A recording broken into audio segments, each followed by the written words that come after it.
Bilirik ki, qəbul imtahanlarına hazırlaşan abituriyentlər artıq birinci mərhələni geridə qoydular, amma bu dəfə başqa bir məlumatımız var. Əziz abituriyentlər, ekrana yaxın əyləşin, çünki ikinci mərhələnin birinci cəhdindən danışacaq.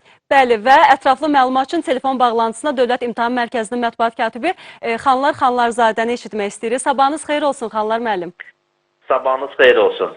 Gününüz uğurlu olsun. Buyurun, həyəcanla, əslində abituriyentlərin həyəcanı bizə də keçib. Buyurun, ətraflı məlumatı sizdən eşitmək istəyirik. Minnətdaram. Bəli, ali təhsil müəssisələrinə qəbul olmaq istəyən abituriyentlər, burada fərqi yoxdur, əvvəlki ilin məzunu olsun və yaxud cari ilin məzunu olsun. Onlar bugün axşam saat 12-yə qədər öz elektron ərizələrini təsdiq eləməlidirlər. Yəni, burada abituriyentlərimiz qrup seçimlərini həyata keçirirlər. İndi kim hansı ixtisas qrupu üzrə qəbul imtahanlarında iştirak eləmək istəyirsə, birinci qrup, ikinci, üçüncü və yaxud dördüncü ixtisas qrupu üzrə bunların birini seçib öz ərizəsini təsdiq eləməlidir. Cari vaxt rejimində statistikanı izləmək əslində mümkündür. Mən indi burada baxıram.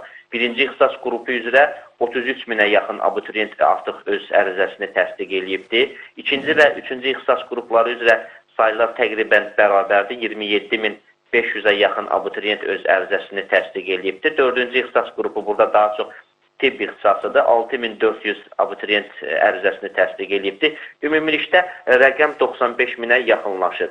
Ancaq abituriyentlər diqqətli olmalıdırlar. Bəzən artıq imtahan vaxtı, imtahandan bir həftə öncə buraxılış vərəqələri bizim saytımıza qoyulanda məlum olur ki, onlar qeydiyyatdan keçməyiblər. Ona görə də bir yoxlasınlar, ərizələrinə daxil olsunlar. Təsdiq eləyiblərsə, onu çap et düyməsi aktiv olur. Təsdiq olunma vaxtı ekranda göstərilir.